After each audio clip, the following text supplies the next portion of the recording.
I just think it's a sport which intrigues in so many different measures. I think the professionalism of the rugby boys is a lot more than what people give it credit for, the way they train. In a lot of ways it's probably more professional than football, and then they also have the lifestyle, the balance of that. So that's always interested me, of how they are able to train so hard and keep sort of a balanced lifestyle as well. But it's just something I've got into over the years. I've always been a fan, but even more so now, probably from the YouTube channel and people like Joe Marler and Danny Caird. So yeah, I just came down today to have a watch as a fan and to see if I can take anything out of it and see what sort of training's like and how they get after it. And this is supposed to be a low day and it's still quite contact, so it's interesting, it really is. Those of you have two very special guests.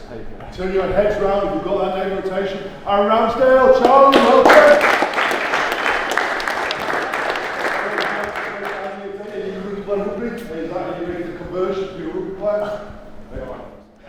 I think more so in the meeting of how it's very much player led, and I think it's very much more sort of conversations going on about it. The lads will talk properly in a way that allows everyone else to understand, but also respect.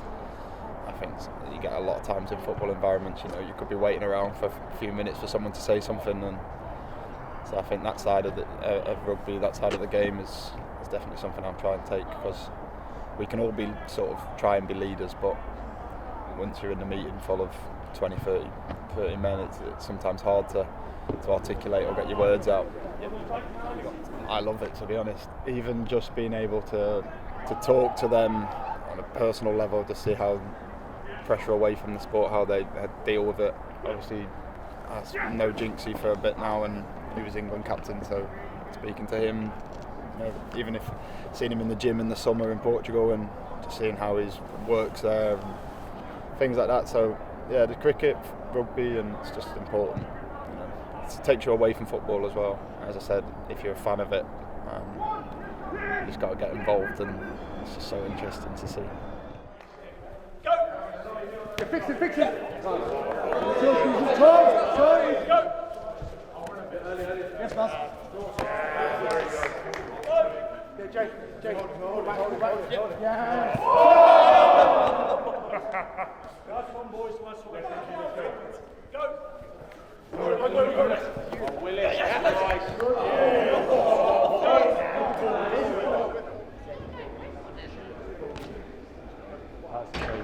Yeah, buddy. So every test match is important. Every game, every week that we're in camp is important. They all add. They all mean something. Some weeks mean a little bit more. Some weeks there's a different type of feeling, there's a different type of vibe, there's a different type of energy, because the magnitude of the game demands it. This is one of those weeks.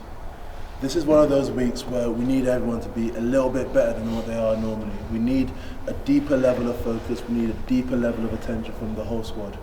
Because we're playing a team that's beaten us 4 times. I think the last 4 times we played them, they've beaten us.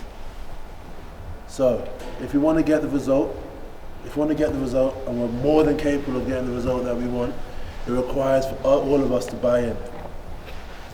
So, I know we never do, but this week more than ever, don't go through the motions.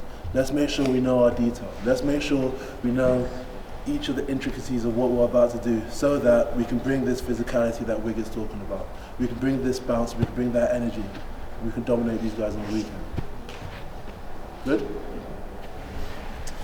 3-1. 2-3. 2-3.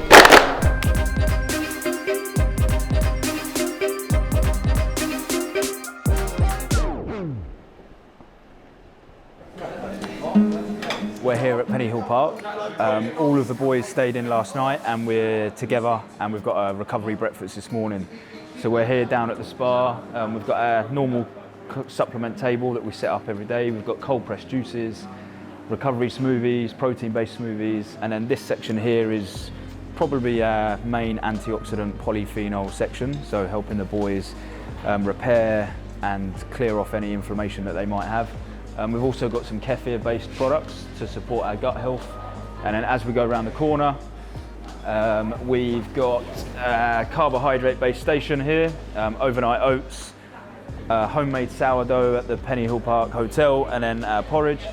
And then as we come around the corner, we've got egg station, so different varieties, salmon, ham, pancakes with raspberry compote on there, again to support antioxidants and recovery.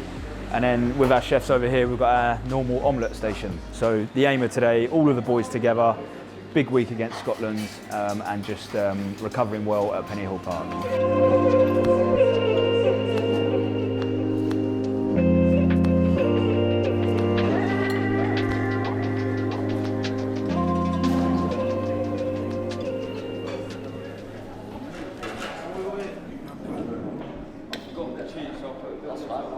This week, none of the lads have gone home, and we've stayed here when usually some of the lads that live close by would go. We've had breakfast down here at the spa, which has been awesome all together, and it's really just more of that kind of time together. This week, Maro spoke to us after the team tactical about giving more. All for the game specifically, it's running harder. It's that physical more, the physical effort of giving more, and those are the kind of the fine little things that we're talking about when it comes to this level. Of course we run hard, but getting that extra bit out, not letting them recover and just piling pressure on top is really, I think, what I've got to bring.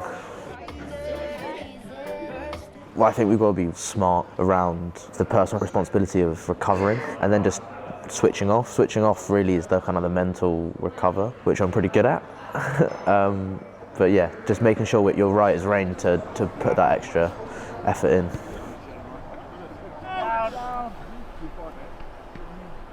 Bind!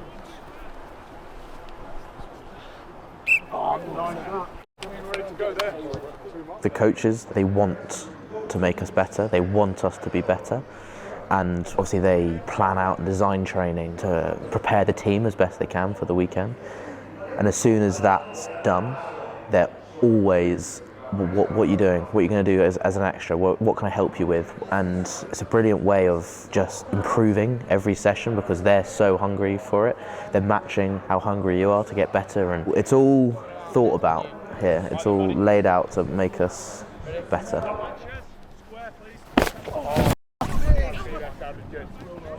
Mouse for the camera. That sounded really good. Ready? Yeah. Double it! Oh, two in a row there. Come on, let's go for the third.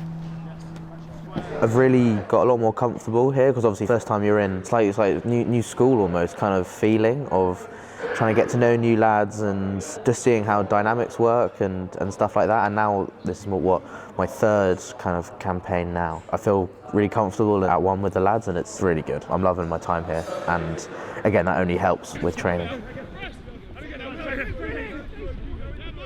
Finn's been brilliant. He's hungry to get better. He's a very smart individual, and he's around his scrum stuff. Like, he's eager to learn off the other players. Always asking questions of Will Stewart, of Ellis Genge, Luke Cowan-Dickey to learn off those. And then in terms of his physical development, he's one of the strongest players we have. And in terms of the limit there is probably limitless. Like in terms of where he can grow, he's made huge strides since he's been in camp physically. He's invested in other parts of his game to make sure he can get his performance there. Even now, he's over there somewhere now doing tackle work and working on his game at the end of the session. So like the hungriness for him to get better has been outstanding. Yeah, I'm excited for what he could do. I like it. 52.6! Yes, man! Yes, man!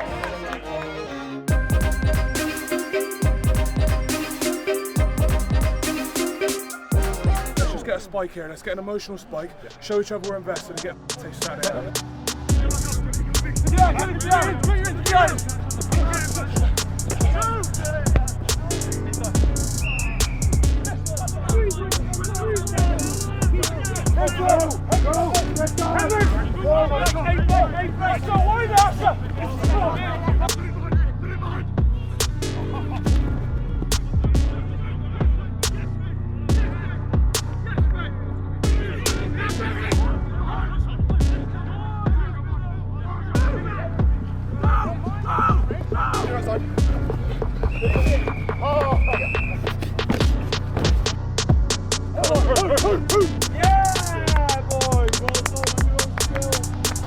Today was a really good day, really positive.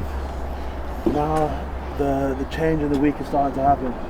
We're going to start building this up for Scotland.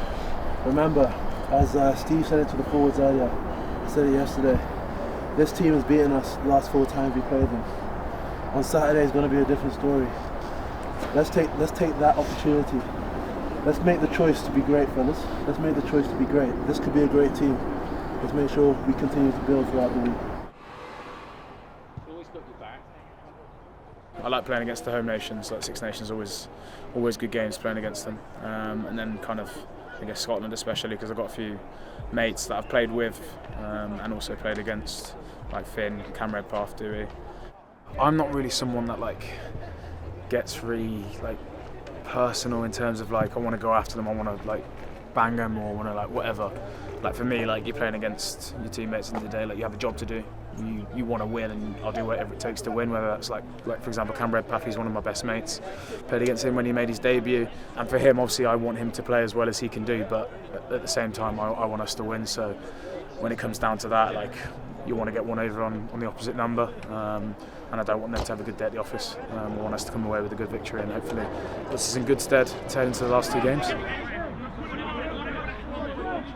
My expectations really are just like, obviously I have a big responsibility of getting us over the gain line and kind of beating defenders, and all of us individually have like a responsibility to make sure that we're at it for each of those kind of facets of the game that we all have strengths in. And then, like I said, we showed elements of it in Ireland, managed to do even better against France, and then hopefully we can back it up this weekend and then put ourselves in a good position. It's good. Oh. Okay.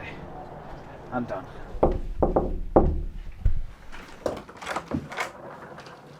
Hello.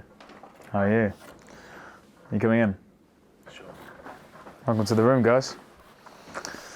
This is mine and Marcus's lair. This is Marcus's area. We don't need to go to that. Marcus, you alright? What's going on? You good? Okay, yeah. We'll just go through into Marcus's rooms. He's tired right now. This is in my room. We've got a bit of a separation going on here. We don't like usually let the door. Well, I don't like the door being shut. Marcus prefers having the door shut. But we've had this room. How long we had this room, Marcus? 2 years? A while, too long. 2 years. This is our bathroom. We have his and her sinks. This is my side, and then just like the toothbrush, the cleanliness of this, and then yeah, this is slightly the difference. And this is more my OCD, and he doesn't mind being a bit messier. But What's it about the incense that you like then? I just like smells. Like I like places to smell nice. Like I either have my diffuser with different oils or incense. I think it just means that because I don't carry a pillow or anything like that, it reminds me more of like being at home, because we always have incense or candles going at home. Did Sinks ever get you incense? He did. He loves sage. Funny story about Sinks. We were at Lensborough once, and he wanted to sage his room, and he got an actual full-on sage stick. And this was like during COVID, and he set the whole building's fire alarms off, and everyone came in, and it was literally like a smoke pit in his room. I was in the room, and then I had to escape very quickly as soon as the alarm started going off, because I didn't want to be associated with that, because didn't have many caps at that point, and I was like, I really don't want to get in trouble here. But it was kind of blown under the carpet, luckily, and he was all right. But yeah, he was a big fan of his incense as well.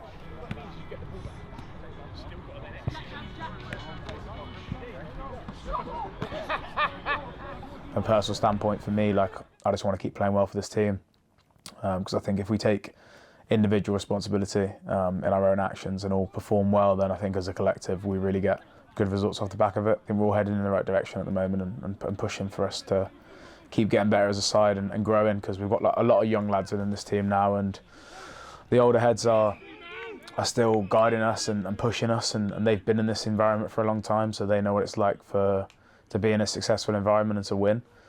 So they're, like I said, guiding us through it all and helping us push on. And then there's been a lot of younger lads really stepping up to the plate now, like the likes of Fin, Marcus, like even like Mitch, boys like that. Well, Mitch actually I wouldn't class as young anymore, but Marcus, Fin, those sort of boys have definitely pushed on and helping lead this side in the right direction.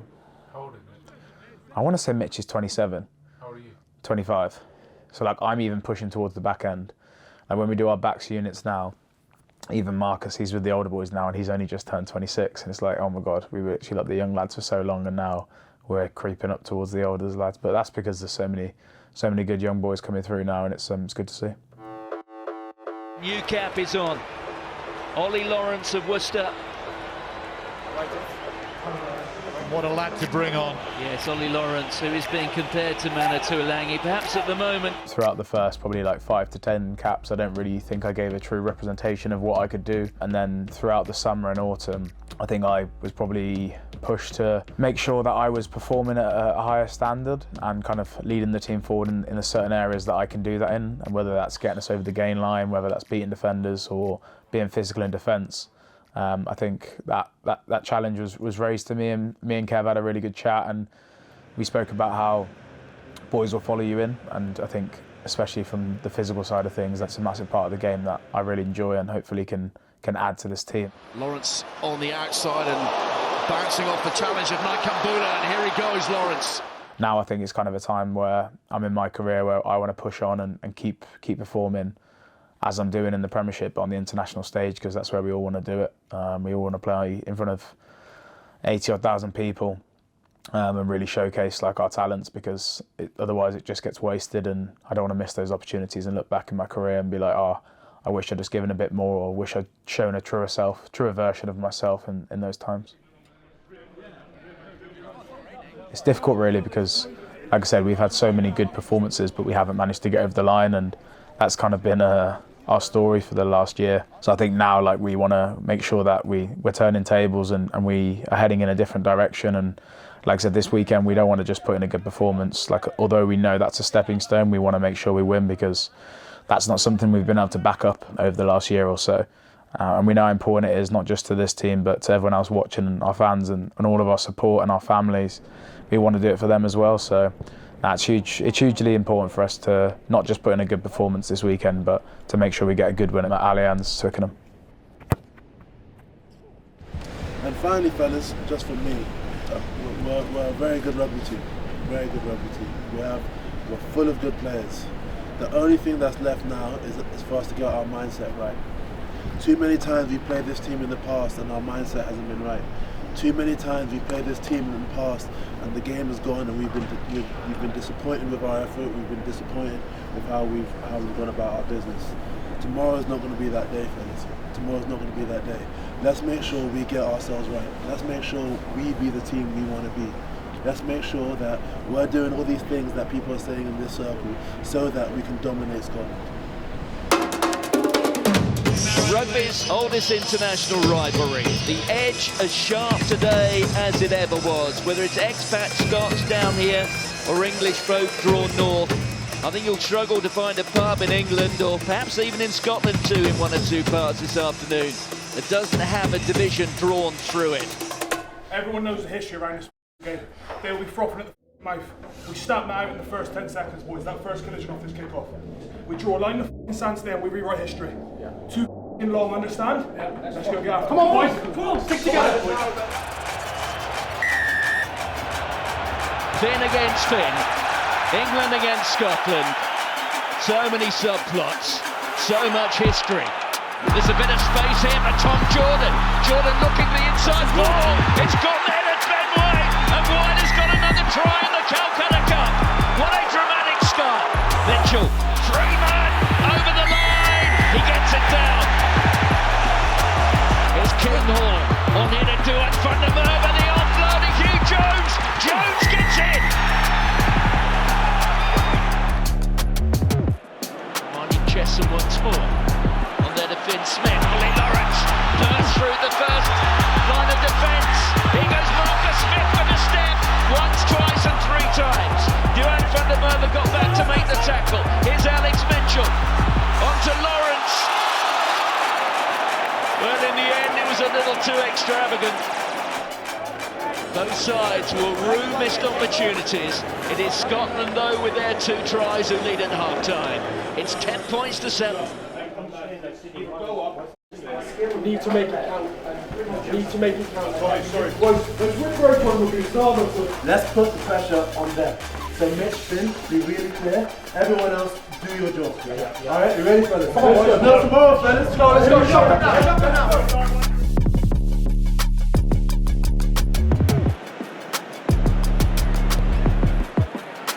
Straight through the middle.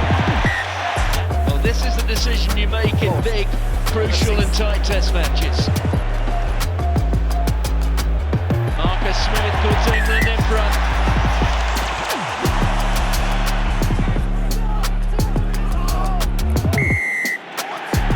Well, Maro Itoje picking up the England player. And I think his legs got above the horizontal, and when you do that, you are responsible for bringing the player back down to his feet safely.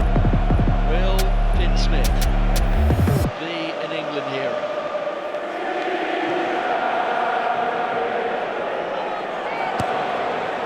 And I tell you what, he'll be a proud dad now.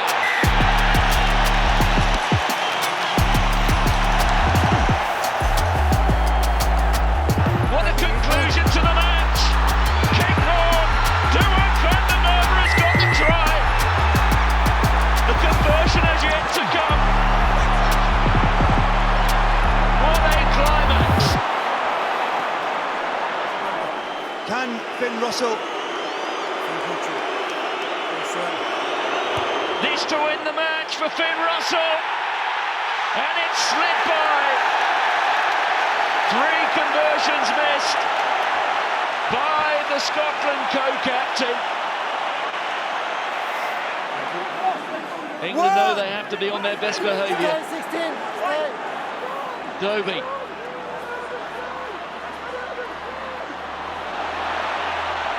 Kyle Rowe. Getting himself a little bit isolated there, Rowe. It's being held up there by England. This might be the moment where the match comes to an end. They're in touch. That's it. England have won the match.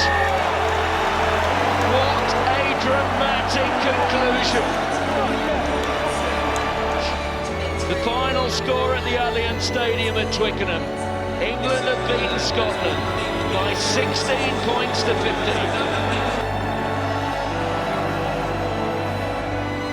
England's 5-year Calcutta Cup drought has come to an end, and England do emerge victorious. Funny. Made relief.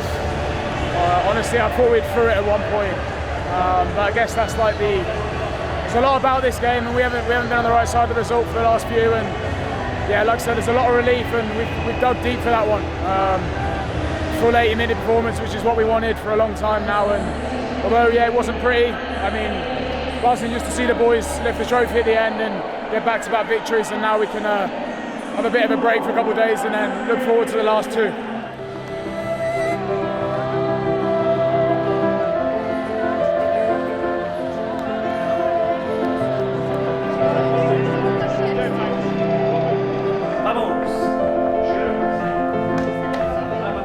Fellas, massive well done. By no means was it perfect, but we fought, we scrapped, and most importantly we got the win. So massive congratulations to everyone. Big thank you to the guys that supported us throughout the week who didn't get on and didn't play. Big thank you to the staff as well. But fellas, we turned the corner on this one. We said 2025 was going to be different, and it was today. Loads to work on, loads to improve, but let's enjoy these moments. Let's relish these moments and let's get better from here. Big well done.